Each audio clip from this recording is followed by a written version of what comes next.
Assalamualaikum warahmatullahi wabarakatuh. Selamat pagi para netizen di mana saja Anda berada. Salam opini rakyat. Presiden ke-8 kita ini menerima warisan.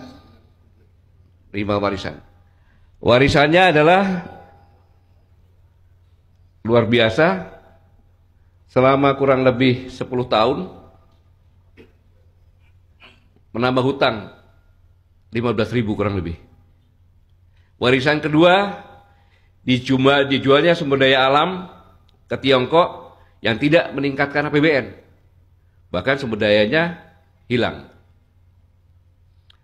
Kemudian warisannya APBN 90%. Itu dari pajak.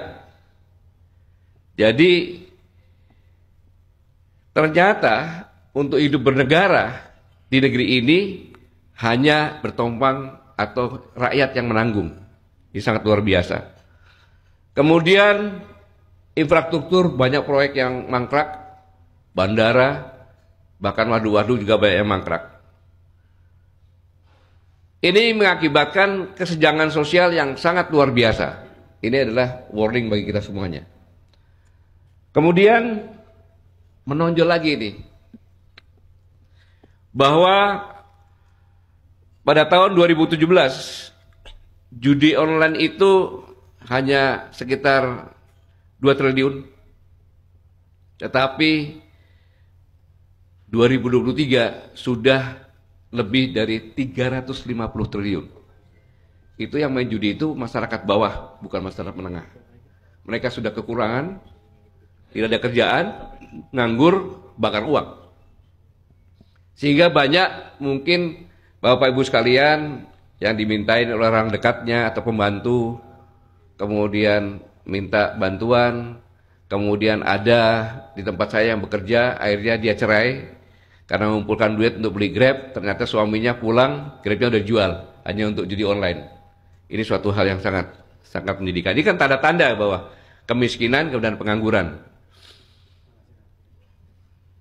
Selama 10 tahun, itu 7 presiden kalau dijumlahkan, itu korupsinya di zamannya Pak Jokowi jadi presiden, itu 100% lebih. Baik kualitas maupun kuantitasnya. Dan yang menyedihkan lagi, banyak pendiaman oleh pejabat pemerintah tertinggi ini terhadap korupsi-korupsi bawahannya. Yang tanda kutip, bahan untuk penyeraan. Sama-sama kita udah tahu itu. Kemudian yang lebih menyedihkan lagi, bahwa beras di negeri kita ini harganya 20% lebih tinggi dari harga internasional. Ini warning yang sangat luar biasa. Kemudian pekerja yang kena PHK ada 46.000. Ini berita Kompas 2 September 2024, tetapi yang terbaru Sritek pun kena pilot dan kemungkinan 20.000 lagi. Bayangkan. Kemudian selanjutnya deflasi 5 bulan berturut-turut. Deflasi itu masyarakat tidak punya uang sehingga barang-barang harus jual murah, perusahaan rugi. Perusahaan rugi menyebabkan PHK dan seterusnya. Dan 9,89 generasi Z di Indonesia menganggur. Kemudian ini yang berbahaya. Banyak kelas menengah yang jatuh miskin. Padahal standar untuk melihat negara itu stabil, sejahtera, ya kelas menengahnya yang kita lihat. Ini kelas menengah turun jadi miskin dan dia tidak dapat BLT karena datanya masih kelas menengah. Ini saya alami sendiri. Hanya sebagai buruh harian, dia pinjam uang ke saya. Pak, saya pinjam uang. Loh, kan kemarin kamu baru mantu. Iya, Pak. Anak saya yang baru mantu, Pak. Dia beli angsuran rumah dengan harapan dia punya gaji. Ternyata sekarang PHK, Pak. Itu yang terjadi. Sehingga Bank Dunia mengingatkan bahwa ancaman resesi. Ini adalah kondisi kita sekarang ini yang membuat susah dapat, yang membuat masyarakat sulit karena memang tidak ada pekerjaan. Di ditambah ditekan lagi, pajak makin tinggi. Selesai sudah itu. Ini warisan yang pertama.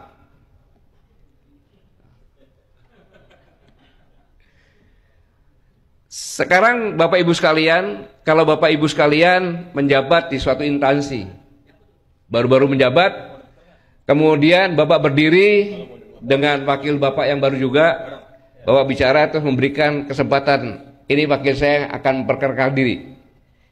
Tentunya logika berpikirnya, si wakil ini kan bicara sebentar, saya gini, dikembalikan lagi kan? Etikanya begitu nggak? Kan gitu.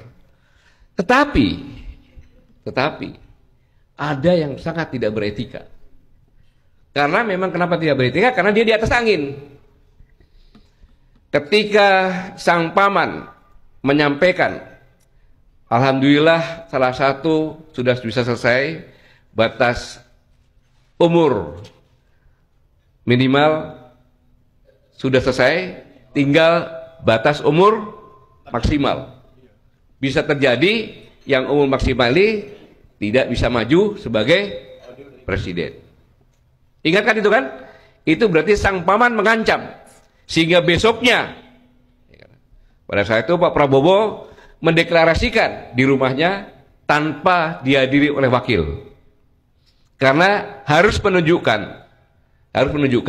bahwa, hei paman, ponakanmu akan jadi wakil saya. Itu saya waktu itu di bukas dengan Bang Rafli, saya sampaikan kalau saya jadi Prabowo, itu pun akan saya lakukan untuk keselamatan saya. Kalau enggak, nggak jadi. Karena itu, maka pada saat deklarasi di istana, Anda bayangkan seorang yang berbalik umurnya, Pak Prabowo 73, dia 37, ya kan? Dengan gagah perkasa bicara seperti ini. Tenang saja Pak Prabowo. Tenang saja Pak.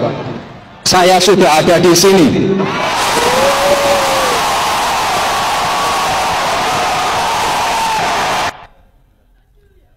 Kan sangat tidak beretika.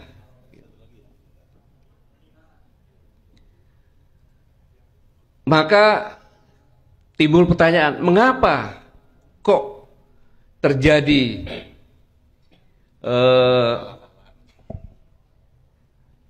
kabinet merah putih yang tergemuk, terbesar sejak Orde Baru sampai dengan reformasi, yang gitu. Padahal David mengatakan dalam The Cabinet A Cooperative Perspective bahwa kabinet yang hegemoni, yang besar, itu hanya bisa berlangsung dalam kondisi yang baik-baik saja. Sedangkan Presiden pada saat pidatonya menandakan bahwa kondisi kita tidak baik-baik saja dengan warisan tadi. Ibaratnya pelangi. Pelangi itu bisa terlihat dengan jelas, enak dilihat kalau tidak ada angin, udaranya sejuk, embun pagi atau sore. Tapi begitu ada angin, pelangi itu akan hilang. Dan ini pasti disadari oleh Pak Prabowo, pasti disadari ini. Bahwa kabinet hegemoni ini sangat berbahaya dalam kondisi yang tidak baik-baik saja.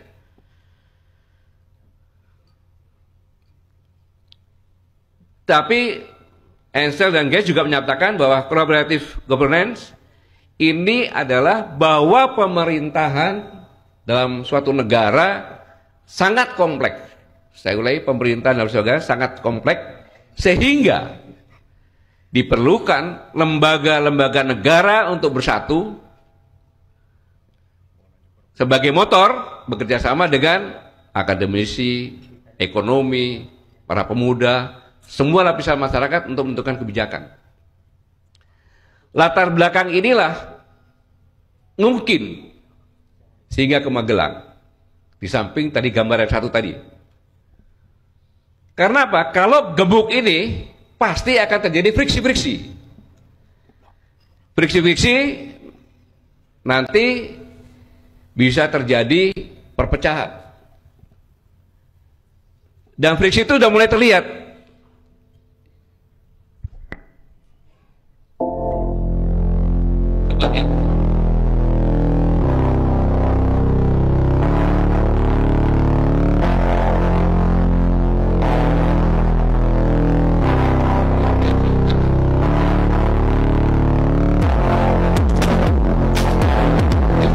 Presiden tidak cium tangan, tapi dengan Wakil Presiden cium tangan.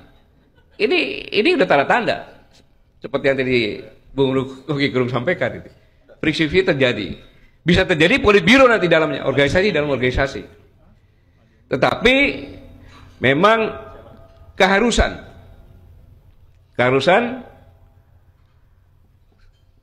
saya pikir timingnya tepat. Karena perubahan organisasi, orang-orang baru semuanya. Yang kedua, orang-orang menteri-menteri dan lembaga yang lainnya yang di Magelang, saya lihat Bung Rocky Gerung tadi semangat, ya kan? Karena mereka gembira, baru jadi menteri, bangga. Kemudian situasi ini masih kondusif. Saya pikir untuk bentuk team building sama teamwork itu diperlukan ke sana. Tapi intinya bahwa satu, Pak Presiden pernah nyatakan bahwa sebagai pejabat harus punya etika, sopan santun. Berpolitik pun harus punya etika. Di sini ada yang tidak beretika, maka dibawa ke Magelang untuk belajar beretika. Itu yang pertama. Di samping untuk tim berdiri sama teamwork tadi. Blok Medan. Ya, kasus Blok Medan. Kasus korupsi tambang nikel Blok Medan jangan kita remehkan. Jangan anggap ini adalah perkara sepele. Bisa jadi nih ya, kasus Blok Medan ini bisa jadi bakal jadi mimpi buruk buat Pak Jokowi. Ini bakal jadi senjata makan tuan yang bakal melenyapkan seluruh masa depan politik dari klan Pak Jokowi.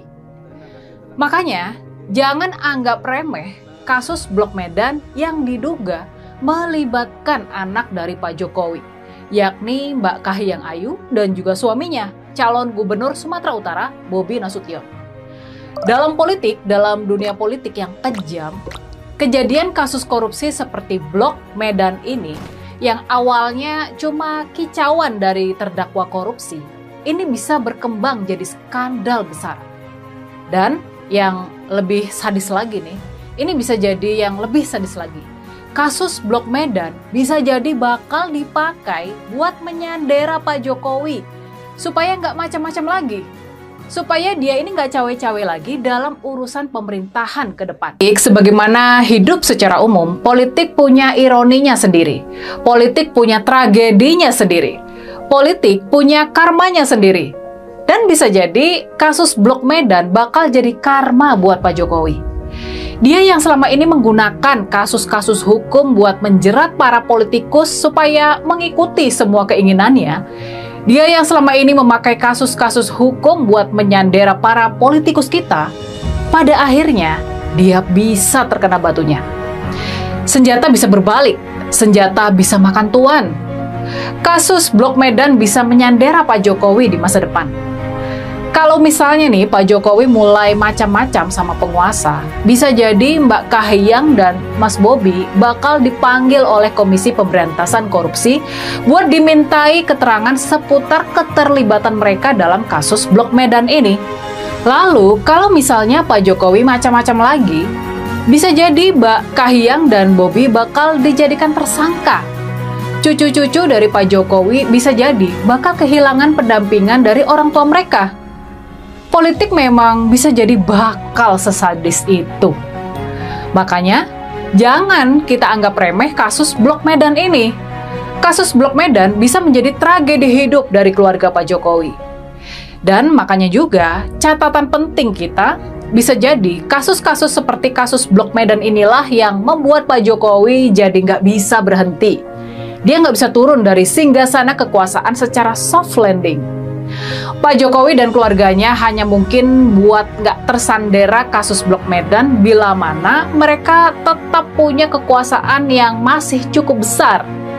Misalnya, bila mana Pak Jokowi punya partai politik yang cukup besar, Jadi, bila mana kasus Blok Medan ini nanti diangkat penguasa, Pak Jokowi bisa mengerahkan seisi partai politiknya buat menekan penguasa supaya mengurungkan niatnya dalam membongkar kasus Blok Medan ini.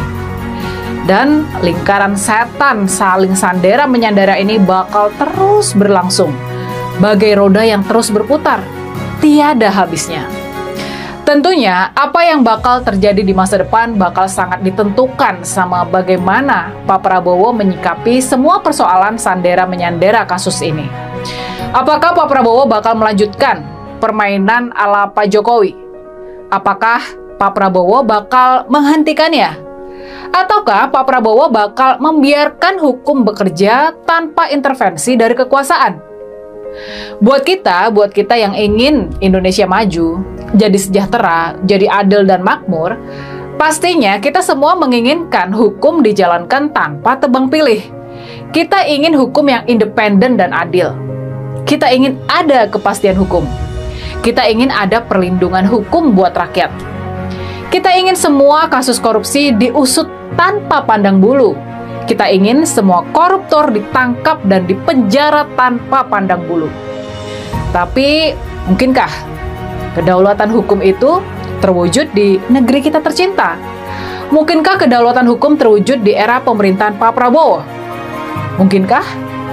Sayangnya, yang lebih mungkin terjadi, yang bisa saja terjadi, karena kita gagal membangun kedaulatan hukum, kasus korupsi tambang Blok Medan bakal terus mengancam dan menyandera keluarga Pak Jokowi di masa depan.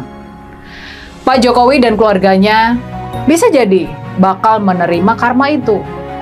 Sekarang, giliran mereka yang tersandera kasus hukum. Dan sudah pasti, kondisi serba mencemaskan seperti inilah yang bakal membuat Pak Jokowi nggak bisa tidur nyenyak lagi. Sobat netizen, apa pendapat Anda? Silahkan ditulis di kolom komentar. Terima kasih telah menyaksikan video ini sampai selesai. Salam hormat. Wassalamualaikum warahmatullahi wabarakatuh.